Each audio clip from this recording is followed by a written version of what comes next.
বাড়িতে যা কিছু অর্থ সম্পদ ছিল সবই তিনি আল্লাহর রাসূল সাল্লাল্লাহু আলাইহি সাল্লামের হাতে তুলে দেন। আপনারা এখন শুনতে পাবেন। আসসালামু আলাইকুম ওয়া রাহমাতুল্লাহি ওয়া বারাকাতুহু। ইনফাক ফি সাবিলিল্লাহ বইয়ের দ্বিতীয় অংশ আপনারা এখন শুনতে পাবেন। বিসমিল্লাহির রহমানির রহিম। ইনফাক ফি সাবিলিল্লাহর ক্ষেত্রে রাসূলুল্লাহ সাল্লাল্লাহু আলাইহি সাল্লামের ভূমিকা। আমরা জানি নবুয়তের ঘোষণা আসার পূর্ব পর্যন্ত মুহাম্মদ সাল্লাল্লাহু আলাইহি সাল্লাম আরবের একজন অন্যতম ধনী ব্যক্তি হওয়ার সুযোগ পেয়েছিলেন। অন্যতম শ্রেষ্ঠ ধনী খাদিজাতুল কুবরা রাদিয়াল্লাহু তাআলা আনহু এর ব্যবসায়ে অংশগ্রহণের মাধ্যমেই তিনি এই অবস্থায় উন্নীত হন।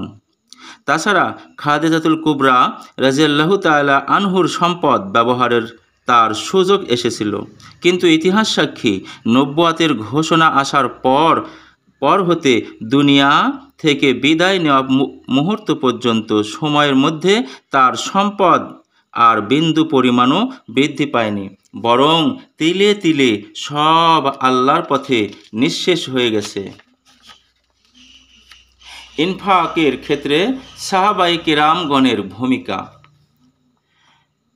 আল্লাহ তাআলার শেষ নবী হযরত মুহাম্মদ সাল্লাল্লাহু আলাইহি সাল্লাম এর নেতৃত্বে আল্লাহর দ্বীন বিজয়ী হওয়ার ক্ষেত্রে সাহাবায়ে কেরামগণের রাদিয়াল্লাহু তাআলা আনহু ভূমিকা দুনিয়ার ইতিহাসে চিরকাল স্মরণীয় হয়ে থাকবে। তারা আল্লাহর রাসূলের ডাকে সাড়া দিয়ে মালের ও জানের কুরবানি পেশের ক্ষেত্রে নজিরবিহীন দৃষ্টান্ত স্থাপন করেছেন। তাদের এ ভূমিকার জন্য স্বয়ং মহান আল্লাহ সার্টিফিকেট দিয়ে বলেছেন তাদের প্রতি আল্লাহ খুশি হয়েছেন আর তারাও আল্লাহর প্রতি খুশি হয়েছে। আল্লাহর রাসূলের নিজের হাতে গড়া এই ভাগ্যবান লোকদের একাংশ মুহাজির নামে পরিচিত আর একাংশ আনসার নামে অভিহিত। জান ও মালের কুরবানির ক্ষেত্রে উভয়ের ভূমিকায় উল্লেখযোগ্য এবং আমাদের জন্যে প্রেরণার উৎস। মক্কার 13 বছরের চরম প্রতিকূল অবস্থার মধ্য দিয়ে যাদেরকে আল্লাহর রাসূল সাল্লাল্লাহু আলাইহি সাল্লাম তৈরি করেছিলেন, তাদের মালের কুরবানির মাধ্যমে দুনিয়ার আকর্ষণ একটা হ্রাস পেয়েছিল, এতটা হ্রাস পেয়েছিল যে আল্লাহর নির্দেশে সব কিছু ছেড়ে মক্কা থেকে মদিনায় হিজরত করতে তাদের একটুও বাধেনি। বাপদাদার ভিটা মাটিতে যুগ যুগান্তরের ব্যবসা বাণিজ্য মুহূর্তের মধ্যে লাথি মেরে আল্লাহর ডাকে সাড়া দিতে তাদের বিন্দুমাত্র বেগ পেতে হয়নি। অপরদিকে মদিনার লোকেরা ইসলাম গ্রহণ করার ব্যাপারে তুলনামূলকভাবে নতুন হওয়া সত্ত্বেও মক্কা থেকে আগত সহায় সম্পদ ও সম্বলহীন লোকদের যাবতীয় দায় দায়িত্ব গ্রহণ করতে কোনো প্রকারের দ্বিধা সংকোচ করেননি। মুনাফিক এবং অন্যান্য ইসলাম বিদ্বেষী শক্তির কুমন্ত্রণা এবং প্রচারণা সত্ত্বেও তারা বিভ্রান্ত হননি। এভাবে মক্কার ছিন্নমূল লোকদের মদিনায় পুনর্বাসন করতে না করতে যুদ্ধের ঝুঁকি নিতে হয়েছে। বদর উহুদের যুদ্ধ তো একেবারে লাগালাগি সময়ের মধ্যেই সংঘটিত হয়েছে। নিঃসন্দেহে এতে মদিনাবাসী মুসলমানদের উপর বিরাট অর্থনৈতিক চাপ এসেছে, কিন্তু আল্লাহর দ্বীনের সাহায্যকারী আল্লাহর রাসূল সাল্লাল্লাহু আলাইহি সাল্লাম মক্কা থেকে আগত মুহাজিরদের সাহায্যকারী মদিনার আনসারগণের হাসি মুখে এ চাপের মোকাবিলা করেছেন। আখিরাতের বিনিময়ে দুনিয়ার জীবনকে এভাবে তারা বিক্রি করতে সক্ষম হয়েছিলেন বলেই আল্লাহ তাআলা তাদেরকে আল্লাহর দ্বীনকে বিজয়ী করার মতো এত বড় ও মহৎ কাজের তৌফিক দিয়েছিলেন। সমষ্টিগতভাবে মুহাজিররা ও আনসারগণের কুরবানি, বিশেষ করে মালের কুরবানি, সর্বকালের সর্বযুগের মানুষের জন্য যেমন অনুকরণ ও অনুসরণযোগ্য আদর্শ হয়ে থাকবে, তেমনি তাদের ব্যক্তিগত ভূমিকাও সবার জন্য প্রেরণার উৎস হয়ে থাকবে। আমরা এখানে মাত্র কয়েকজনের ভূমিকা অতি সংক্ষেপে আলোচনা করার প্রয়াস পাব। হযরত খাদিজাতুল কুবরা রাদিয়াল্লাহু তাআলা আনহু এর ভূমিকা। শেষ নবী মুহাম্মদ সাল্লাল্লাহু আলাইহি সাল্লামের নবুয়তের ঘোষণার সাথে সাথেই তিনি তার প্রতি ঈমান আনেন। তিনি হলেন উম্মুল মুমিনিন হযরত খাদিজাতুল কুবরা রাদিয়াল্লাহু তাআলা আনহু। তিনি আল্লাহর রাসূলের হেরার গুহার ঘটনা শুনে এবং ওয়ারাকা ইবনে নাওফেলের বক্তব্য শুনে তখনই বুঝেছিলেন যে আল্লাহর রাসূল হিসেবে মুহাম্মদ সাল্লাল্লাহু আলাইহি সাল্লামকে যে বিরাট দায়িত্ব দেওয়া হয়েছে, এই দায়িত্ব পালন করতেও অর্থের প্রয়োজন হবে। তাই তিনি ঈমানের ঘোষণার সাথে সাথে নিজের সমস্ত সম্পদ আল্লাহর রাসূলের হাতে সোপর্দ করে দিলেন। প্রকাশ থাকে যে তিনি ওই সময় মক্কার অন্যতম শ্রেষ্ঠ ধনী ছিলেন। তার সমস্ত সম্পদই আল্লাহর দ্বীনের দাওয়াত ও সম্প্রসারণের ও দাওয়াত কবুলকারী বিপন্ন লোকদের পিছনে নিঃশেষ হয়েছে। হযরত আবু বকর রাদিয়াল্লাহু তাআলা আনহু এর ভূমিকা। আল্লাহর রাসূলের শ্রেষ্ঠতম সাথী হযরত আবু বকর রাদিয়াল্লাহু তাআলা আনহু মক্কার গণ্যমান্য ব্যক্তিদের একজন ছিলেন। আল্লাহর রাসূলের ডাকে সাড়া দেওয়ার ক্ষেত্রে তিনিই প্রথম ব্যক্তি। তিনি আল্লাহর রাসূলের সকল দুঃসময়ে সাথী হিসেবে যেমন জীবনের ঝুঁকি নিতে দ্বিধা করেননি, তেমনি এ পথে অকাতরে অর্থ বিলাতেও কুণ্ঠিত হননি। রাসূলের মক্কি জিন্দেগিতে আল্লাহর দ্বীনের জন্যে দিন কবুলকারী দুস্থ অসহায় কৃতদাস শ্রেণীর লোকদের আজাদ করা ও পৃষ্ঠপোষকতা করার জন্যে যেমন তিনি অর্থ ব্যয় করেছেন, তেমনি মদিনার জীবনে আল্লাহর রাসূলের আহ্বানে সাড়া দিয়ে তার সর্বস্ব আল্লাহর রাসূলের হাতে তুলে দিয়েছেন। রাসূলুল্লাহ সাল্লাল্লাহু আলাইহি সাল্লাম যখন নবুয়তের প্রকাশ ঘোষণা দিলেন আবু বকর রাদিয়াল্লাহু তাআলা আনহু এর নিকট তখন 40,000 দিরহাম ছিল। ইসলামের জন্য তিনি তার সকল সম্পদ ওয়াকফা করে দিলেন। কুরাইশদের যে সব দাস দাসী ইসলাম গ্রহণের কারণে নিগৃহীত ও নির্যাতিত হচ্ছিল, এ অর্থ দ্বারা তিনি সেই সব দাস দাসী খরিদ করে আজাদ করে দেন। 13 বছর পর যখন রাসূল সাল্লাল্লাহু আলাইহি সাল্লাম এর সাথে তিনি মদিনায় হিজরত করেন, তখন তার কাছে এই অর্থের মাত্র 2500 দিরহাম অবশিষ্ট ছিল। অল্প দিনের মধ্যেই অবশিষ্ট দিরহামগুলিও ইসলামের জন্য ব্যয়িত হয়। বেলাল, খাব্বাব, আম্মারের মা সুমাইয়া, সুহাইব, আবু উকাহা প্রমুখ রাদিয়াল্লাহু তাআলা আনহুর দাস দাসী তারই অর্থের বিনিময়ে দাসত্বের শৃঙ্খল থেকে মুক্তি লাভ করেন। তাই পরবর্তীকালে রাসূলুল্লাহ সাল্লাল্লাহু আলাইহি সাল্লাম বলেছেন, আমি প্রতিটি মানুষের ইহসান পরিশোধ করেছি, কিন্তু আবু বকর রাদিয়াল্লাহু তাআলা আনহু ইহসান এমন যে তা পরিশোধ করতে আমি অক্ষম। তার প্রতিদান আল্লাহ দেবেন। তার অর্থ আমার উপকারে যেমন এসেছে, অন্য কারও অর্থ তেমন আসেনি। তাবুক অভিযানে তিনিই ছিলেন মুসলিম বাহিনীর পতাকাবাহী। এই অভিযানের সময় রাসূলুল্লাহ সাল্লাল্লাহু আলাইহি সাল্লামের আহ্বানে সাড়া দিয়ে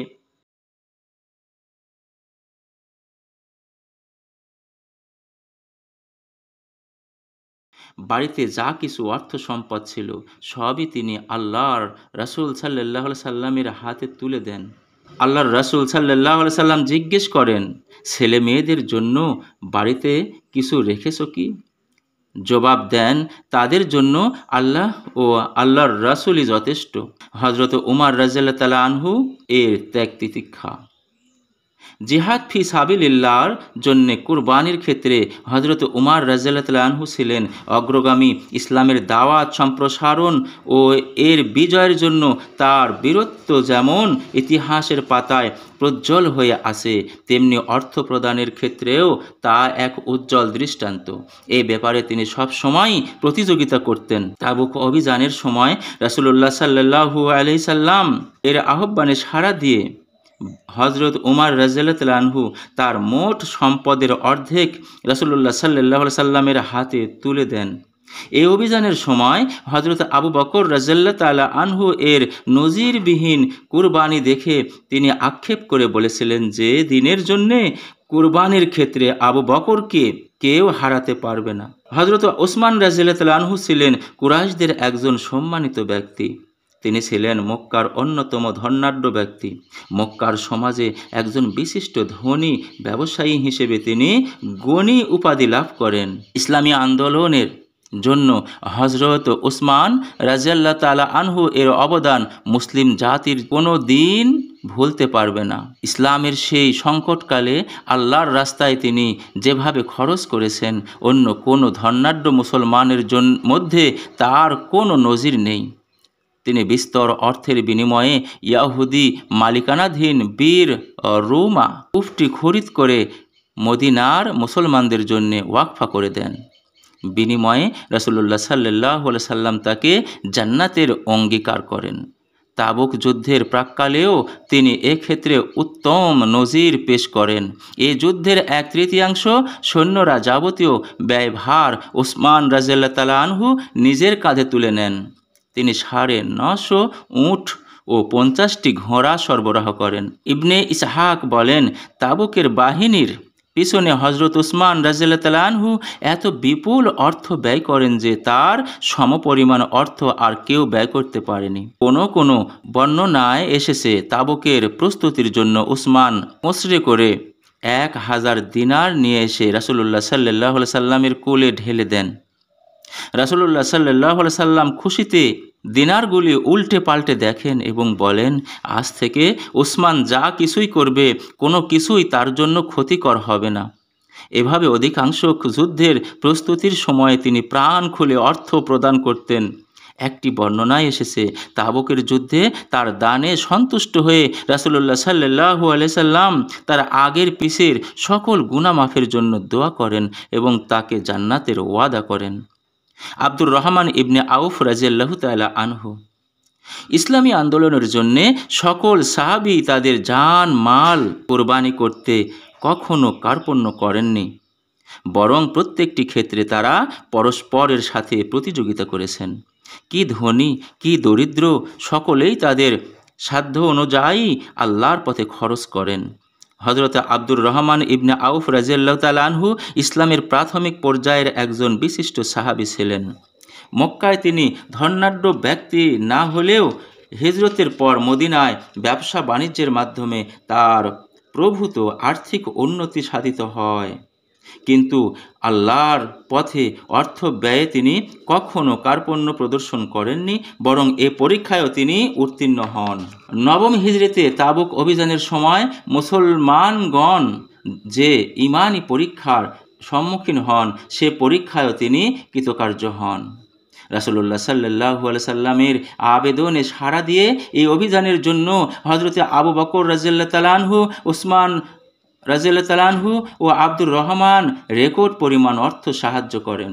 আব্দুর রহমান রাদিয়াল্লাহু তাআলা আনহু 8000 দিনার রাসূলুল্লাহ সাল্লাল্লাহু আলাইহি সাল্লামের হাতে তুলে দিলে মুনাফিকরা কানা ঘোষা শুরু করে দেয়। তারা বলতে থাকে, সে একজন রিয়াকার, লোক দেখানোর তার উদ্দেশ্য। তার জবাবে আল্লাহ বলেন, এ তো সেই ব্যক্তি যার উপর আল্লাহর রহমত নাজিল হতে থাকবে। সূরা আত-তাওবা 71 নম্বর আয়াত। অন্য একটি বর্ণনায় আছে, উমর রাদিয়াল্লাহু তাআলা আনহু তার এই দান দেখে বলে ফেলেন, আমার মনে হচ্ছে আব্দুর রহমান গুনাহগার হয়ে যাচ্ছে, কারণ সে তার পরিবারের লোকদের জন্য কিছুই রাখেনি। এ কথা শুনে রাসূলুল্লাহ সাল্লাল্লাহু আলাইহি সাল্লাম জিজ্ঞেস করেন, আব্দুর রহমান, পরিবারের জন্য কিছু রেখেছো কি? তিনি বলেন, হ্যাঁ, আমি যা দান করেছি তার চেয়েও বেশি ও উৎকৃষ্ট জিনিস তাদের জন্য রেখেছি। রাসূলুল্লাহ সাল্লাল্লাহু আলাইহি সাল্লাম জিজ্ঞেস করলেন, কত? বললেন, আল্লাহ ও তার রাসূল যে রিজিক, কল্যাণ ও প্রতিদানের অঙ্গীকার করেছেন তাই। মুহাজির ও আনসারদের ভূমিকা। জাহেলিয়াতের চরম অন্ধকার যুগে মক্কায় যারা ঈমান এনে রাসূলুল্লাহ সাল্লাল্লাহু আলাইহি সাল্লামের সঙ্গী সাথী হয়েছিলেন, দিনের জন্য তাদের আত্মত্যাগ, কুরবানি ইতিহাসের পাতায় স্বর্ণাক্ষরে লেখা থাকবে। এ ঈমানের ঘোষণা দেওয়ার সাথে সাথেই বহুমুখী বিপদ মুসিবত তাদের উপর আপতিত হয়, জুলুম নির্যাতনের স্ট্রিম রোলার তাদের উপর চালানো হয়, রুটি রোজগারের সকল পথই তাদের জন্য বন্ধ হয়ে যায়। যারা ধনী বা সচ্ছল ছিলেন তাদের ইসলামী দাওয়াতের কাজে ব্যস্ত থাকার কারণে তাদের অবস্থাও ক্রমান্বয়ে খারাপ হতে থাকে। কিন্তু সকল কিছুকে উপেক্ষা করে তারা ঈমানের পরীক্ষায় উত্তীর্ণ হন। দিনের জন্য, দিনকে বিজয় করার জন্যে তারা সকলেই জান মাল অকাতরে বিলিয়ে দেন। এ ব্যাপারে তাদের কোনো আক্ষেপ তো ছিলই না, বরং এক্ষেত্রেও তাদের প্রতিযোগিতা ছিল ঈর্ষা করার মতো নজিরবিহীন। তারা নিজেদের ধন সম্পদ, সন্তান সন্ততি ও জীবন হক পথে বিলিয়ে দিয়েছেন এবং হকের ঝান্ডা উড্ডীন রাখার জন্য যে কোনো ধরনের কুরবানি দিতে পিছপা হননি। এমনকি নিজেদের জন্মভূমি ত্যাগ করে হলেও নবুওয়াত প্রাপ্তির 13 বছর পর রাসূলুল্লাহ সাল্লাল্লাহু আলাইহি সাল্লামের সাহাবায়ে কেরামকে মদিনায় হিজরতের নির্দেশ দেন। নির্দেশ পাওয়ার সাথে সাথেই তারা তাতে সাড়া দিলেন এবং প্রিয় স্বদেশ ভূমি, ধন সম্পদ এবং ঘর বাড়ি ত্যাগ করে মদিনায় গিয়ে পৌঁছালেন। মক্কায় বছরের পর বছর ধরে অকথ্য জুলুম নির্যাতন সহ্যের পর নিজের পরিবার পরিজন, ঘর বাড়ি এবং ধন সম্পদ ত্যাগ করে যখন মদিনায় পৌঁছালেন, তখন তাদের কাছে আল্লাহর নাম ছাড়া আর কিছুই ছিল না। কিন্তু মদিনার আনসারেরা যে ভালোবাসা এবং নিষ্ঠা ও সত্যতার সাথে এই দেশ ত্যাগকারীদের মেহমানদারি করলেন, তা এক ঈমান প্রজ্বলিত কাহিনী। তারা সহায় সম্বলহীন ও মুহাজিরদেরকে ভাই হিসেবে গ্রহণ করে ইতিহাস সৃষ্টি করলেন। সূরা আলে ইমরানে ইরশাদ হয়েছে, অতঃপর তিনি তোমাদের অন্তরে পারস্পরিক ভালোবাসা সৃষ্টি করে দিলেন, ফলে তোমরা পরস্পরের ভাই ভাই হয়ে গেলে। আনসাররা আল্লাহ তাআলার এই মহান ইহসানের পুরোপুরি শুকর আদায় করলেন। তারা নিজের জীবন, সম্পদ এবং সন্তানদেরকে হক পথে ওয়াকফা করে দিলেন। নবী করিম সাল্লাল্লাহু আলাইহি সাল্লাম মুহাজির ও আনসারদের মধ্যে ভ্রাতৃত্বের বন্ধন কায়েম করে দিলেন। এ সম্পর্ক সৃষ্টির পর তারা পাতানো ভাইদের সাথে আপন ভাইদের চেয়েও সুন্দর ব্যবহার করলেন এবং তাদের ধন সম্পদ সব কিছু সমান ভাগে ভাগ করে দিলেন।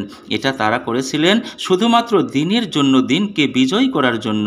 জিহাদের ডাক হলেই তারা নিজেদের ধন সম্পদ, মাল সমেত ইসলামের জন্য দণ্ডায়মান হয়ে যেতেন।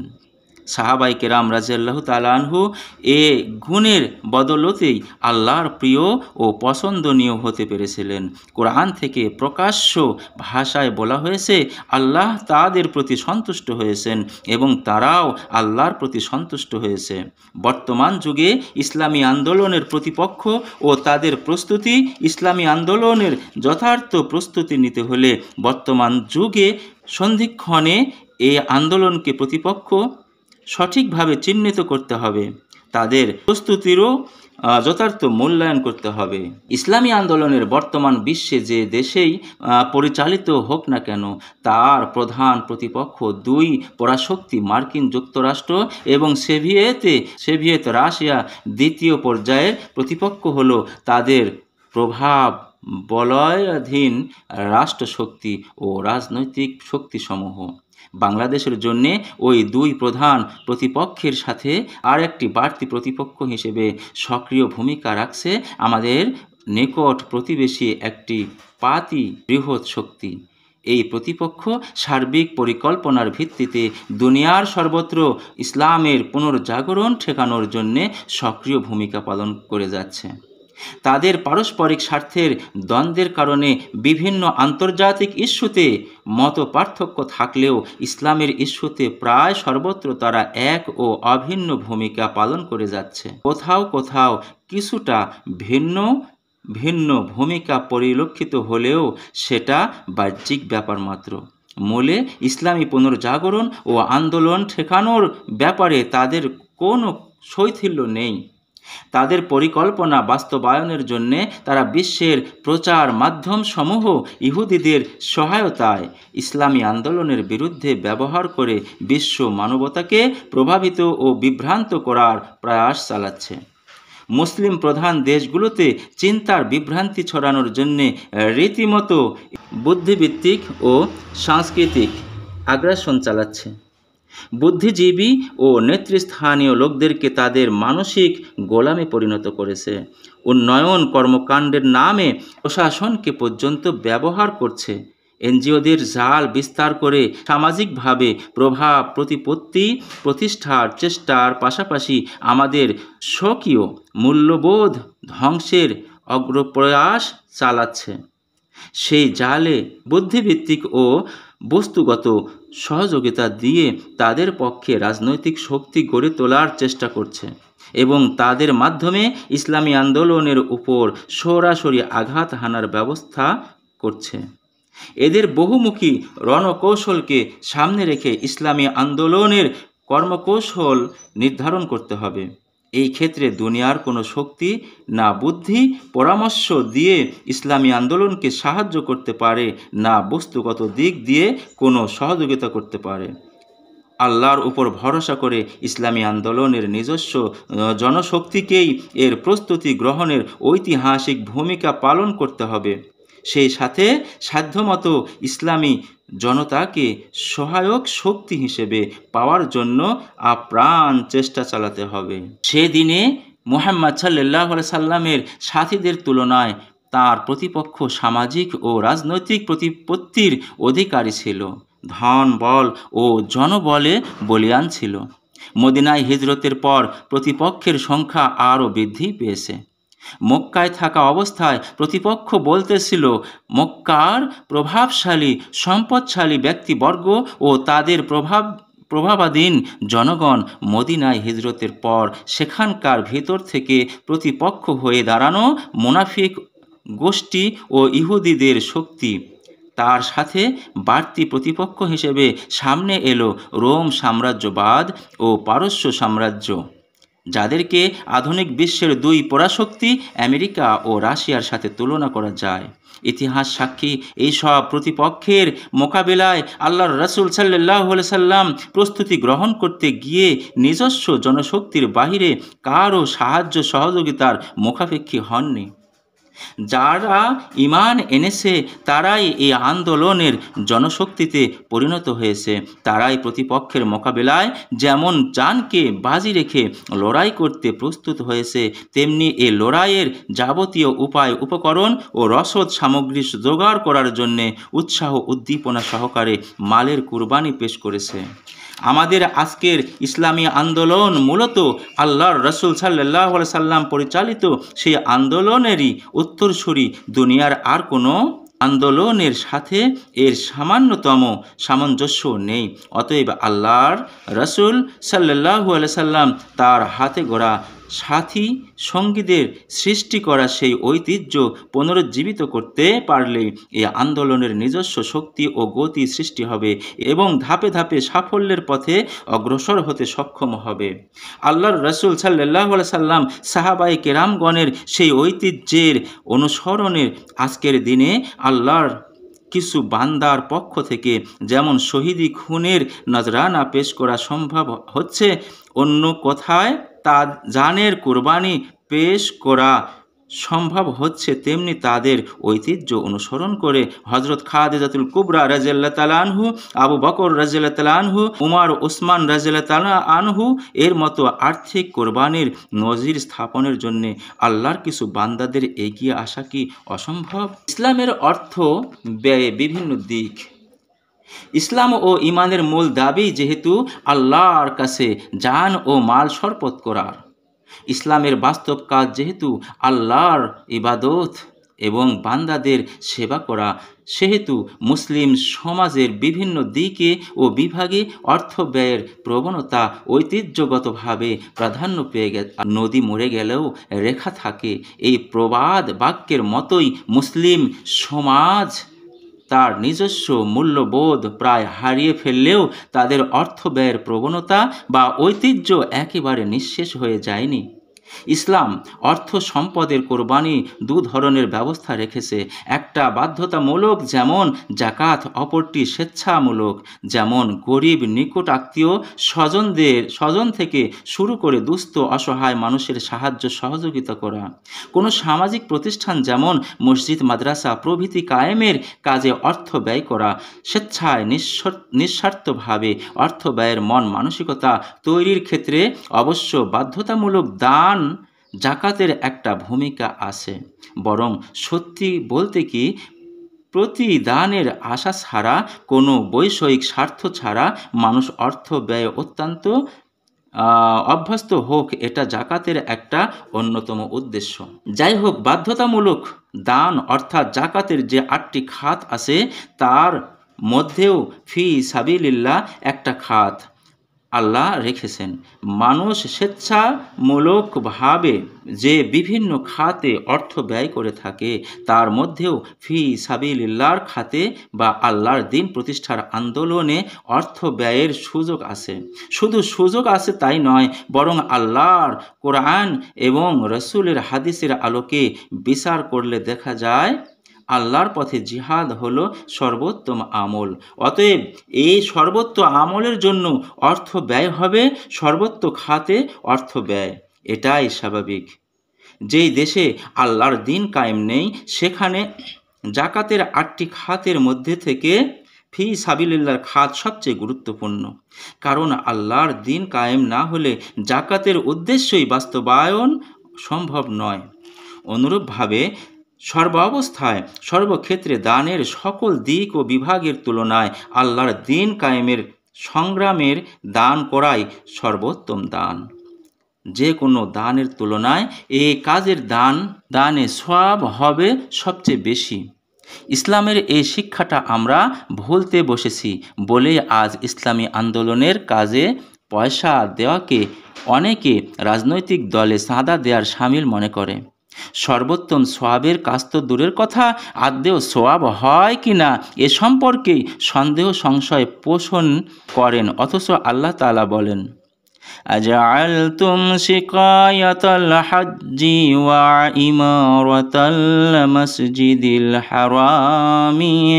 মাসজিদিল হারামি কামান আমানা বিল্লাহি ওয়াল ইয়াউমিল আখিরি وجاهد في سبيل الله لا يستوون عند الله والله لا يهدي القوم الظالمين الذين آمنوا وهاجروا وجاهدوا في سبيل الله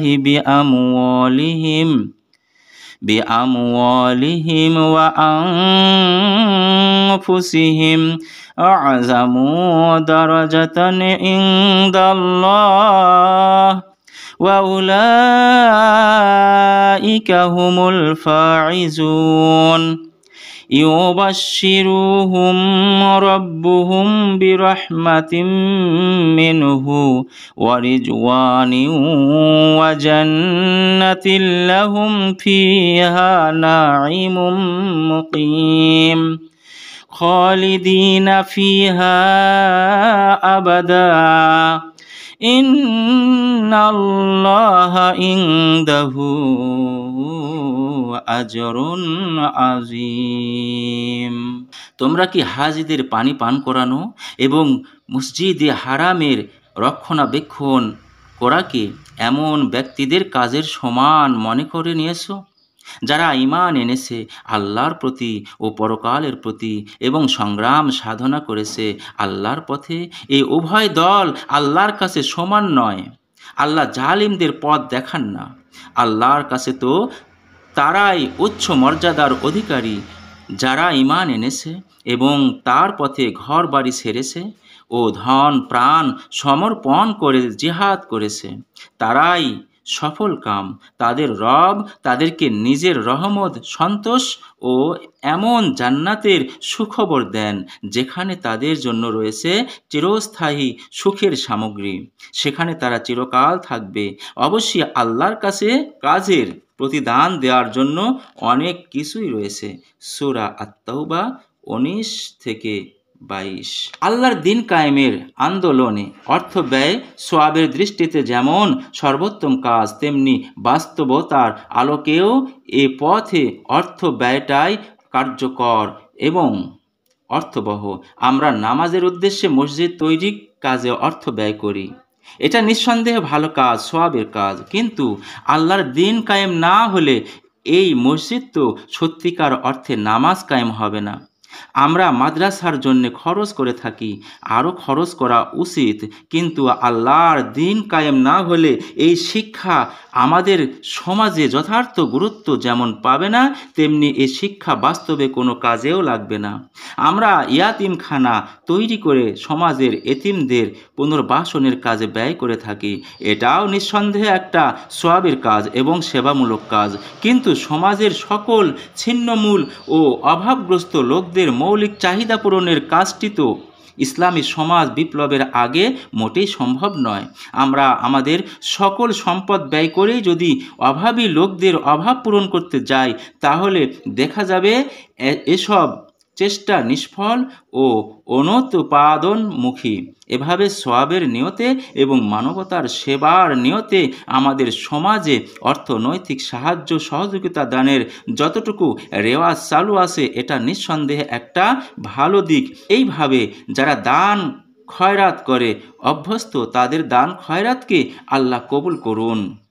এই দোয়ার সাথে সাথে আমরা এই দোয়াও করি যে আল্লাহ তাআলা তাদেরকে সর্বোত্তম খাতে, অর্থবহ খাতে ও উৎপাদনমুখী খাতে, অর্থাৎ আল্লাহর দিন প্রতিষ্ঠার কাজে অর্থ ব্যয়ের তৌফিক দিন। তাদের এ পথে অর্থ ব্যয়ের যথার্থ গুরুত্ব উপলব্ধি করার তৌফিক দান করুন, আমিন। ইনফাকের ক্ষেত্রে ইসলামী আন্দোলনের ঐতিহ্য। ইসলামী আন্দোলনের বিভিন্ন মুখী ঐতিহ্য সৃষ্টির প্রধানত অবদান রেখেছেন আম্বিয়ায়ে কেরামগণ আলাইহিসসালাম। অতঃপর আল্লাহর সেই সব বান্দাদের ভূমিকা স্মরণযোগ্য, যাদেরকে আল কোরআনে সিদ্দিকিন, সালেহীন এবং শুহাদা নামে অভিহিত করা হয়েছে। আমরা এই পুস্তিকার ৪র্থ ও ৫ম অধ্যায় খুব সংক্ষেপে হলেও শেষ নবী মুহাম্মদ সাল্লাল্লাহু আলাইহি সাল্লাম এবং সাহাবায়ে কেরামগণের ভূমিকা আলোচনা করে এসেছি। তাদের ভূমিকা আমাদের জন্য প্রেরণার উৎস হওয়া সত্ত্বেও মনের কোণে প্রশ্ন জাগতে পারে, নবীদের ব্যাপার তো আলাদা, সর্বশেষ ও সর্বশ্রেষ্ঠ নবীর ব্যাপারে তো আরও ব্যতিক্রম, নবীদের সাথী সঙ্গীদের ব্যাপারও আলাদা। কাজেই দূর অতীতের ইতিহাসে ও ঐতিহ্যের পাশাপাশি নিকট অতীতের বা আজকের সমসাময়িক বিশ্বের ইসলামী আন্দোলনের ঐতিহ্য ইতিহাস এক্ষেত্রে বেশি ফলপ্রসূ হতে পারে। নিকট অতীতে আমাদের উপমহাদেশে হজরত সৈয়দ আহমদ শফি ব্রেলভি পরিচালিত মুজাহিদ আন্দোলনের কথা আমাদের মোটামুটি জানা থাকার কথা। এই আন্দোলনে বাংলার তৌহিদি জনতা যেমন পায়ে হেঁটে যোগদানের রেকর্ড সৃষ্টি করেছেন, তেমনি অকাতরে এই আন্দোলনের জন্যে আর্থিক সহযোগিতাও করেছেন। বাংলাদেশের যেসব অঞ্চলে মুজাহিদ আন্দোলনের সাথে সংশ্লিষ্ট লোকজনের বসবাস ছিল, সেই সব অঞ্চলের লোকদের মধ্যে এখনও ওসর দান থেকে শুরু করে বিভিন্ন দিনই খিদমতে স্বতঃস্ফূর্তভাবে দানের রীতি চালু দেখা যায়। আজকের বিশ্বের দুটি আন্তর্জাতিক মর্যাদা সম্পন্ন ইসলামী সংগঠন জামাতে ইসলামী ও জামাতে ইখওয়ানুল মুসলিমিনের প্রতিষ্ঠাতা ও এর সাথে জড়িত ব্যক্তিরা সাহাবায়ে কেরামগণের জানের কুরবানি ও মালের কুরবানির ঐতিহ্য পুনরুজ্জীবিত করার প্রয়াস পাচ্ছেন। সাহাবায়ে কেরামগণ ঈমানের ঘোষণা দিয়ে যেভাবে জুলুম নির্যাতনের সম্মুখীন হয়েছেন, ইসলামী আন্দোলনে শরিক লোকেরা দুনিয়ার বিভিন্ন স্থানে অনুরূপ জুলুম ও নির্যাতনেরই সম্মুখীন হচ্ছেন। তারা যেভাবে অর্থ সম্পদ এ পথে ব্যয় করতেন, আজকের যুগের ইসলামী আন্দোলনের লোকেরাও অনুরূপ ত্যাগ কুরবানির প্রয়াস পাওয়ার চেষ্টা করছে। জামাতে ইসলামের প্রতিষ্ঠাতা সাইয়েদা আবুল আলা মওদুদী রাহিমাহুল্লাহ তার অসংখ্য বই পুস্তকের আয় থেকে কোটিপতি হতে পারতেন, কিন্তু তার মধ্য থেকে মাত্র ২-৩টি বইয়ের আয় পরিবারের জন্য রেখে বাদবাকি সমস্ত বইয়ের, যার অসংখ্য সংস্করণ ছাপা হচ্ছে, অসংখ্য ভাষায় যার অনুবাদ ও প্রকাশ হয়েছে, ইসলামী আন্দোলনকে ওয়াকফা করেছেন। তার সাহচর্য লাভের সৌভাগ্য যাদের হয়েছে তারা অনেকেই জীবনের কেরিয়ার এই আন্দোলনের জন্য কোরবানি দিয়েছেন। অনেকেই অর্থনৈতিক কোরবানির ক্ষেত্রে নিজ নিজ আয়ের শতকরা 5 ভাগ থেকে শুরু করে 10 ভাগ 20 ভাগ পর্যন্ত জামাতের বাইতুল মালে দেওয়ার ঐতিহ্য সৃষ্টি করেছেন। এই ঐতিহ্যের অনুসরণের মাধ্যমে আজকের ইসলামী আন্দোলনে অর্থ সম্পদের কোরবানির ক্ষেত্রে দুটো নিয়মের অনুসরণ হয়ে আসছে। অবশ্য এটাকে ফরজ ওয়াজেব হিসেবে গণ্য করা হয় না। আমাদের সমাজের নিম্ন মধ্যবিত্ত শ্রেণীর পর্যায়ে পড়ে জামাতে এমন লোকদের সংখ্যাই বেশি, তাই মোটামুটি হিসেবে এই পর্যায়ের লোকদের আয়ের শতকরা 5 ভাগ দিলে তা কোরবানি বা ইনফাকের পর্যায়ে পড়ে। অতএব ঐতিহ্যগতভাবে ইসলামী আন্দোলনের কর্মীরা নিজ নিজ আয়ের কমপক্ষে শতকরা 5 ভাগ জামাতের বাইতুল মালে দিয়ে আসছেন। এটা নিম্ন মধ্যবিত্তের বেলায় প্রযোজ্য। যারা উচ্চ মধ্যবিত্তদের পর্যায়ে পড়েন তাদের আয়ে শতকরা 5 ভাগ কোরবানির পর্যায়ে পড়তে পারে না। আমাদের মধ্যে দ্বিতীয় যে ঐতিহ্যটি অনুসরণ করা হয় তা হলো নিজের পারিবারিক ও সাংসারিক খরচে সংগঠনকে পরিবারের একজন সদস্য হিসাবে সামিল করে সমস্ত ব্যয় মাথাপিছু বন্টন করলে সংগঠনের ভাগে যতটা পড়ে ততটা বাইতুল মালে দেওয়ার চেষ্টা করা। এই রীতি অনুসরণ করলে ইনফাকের অর্থ আল্লাহর দ্বীন প্রতিষ্ঠার কাজের ভরণ পোষণ বা পৃষ্ঠপোষকতা করা, এর প্রতি খেয়াল রেখে অর্থ ব্যয়ের অভ্যাস গড়ে উঠতে পারে। বইটি পড়া সমাপ্ত হলো। প্রিয় ভাইরা, তেলাওয়াতে যদি কোনো ত্রুটি বিচ্যুতি হয়ে যায় আপনারা অবশ্যই নিজ গুণে ক্ষমা করে দেবেন এবং বইটি থেকে যে শিক্ষাগুলো আছে বাস্তব জীবনে আমরা সকলেই পালন করার চেষ্টা করি, তাহলে আমরা রাসূল সাল্লাল্লাহু আলাইহি সাল্লামের ইসলামী আন্দোলনটাকে সামনে এগিয়ে নিয়ে যেতে পারবো, কাঙ্ক্ষিত মানে পৌঁছাতে পারবে। এই সংগঠনটি সারা বিশ্বে ইসলামী আন্দোলন ছড়িয়ে পড়ুক এই প্রত্যাশায় আজকের মতো এখানেই। আমাদের এই অডিওগুলো যদি আপনাদের ভালো লেগে থাকে আমাদের চ্যানেলটিকে সাবস্ক্রাইব করে পাশের বেল বাটনটি বাজিয়ে দিয়ে আমাদের সাথেই থাকুন নতুন নতুন ভিডিও পাওয়ার জন্য।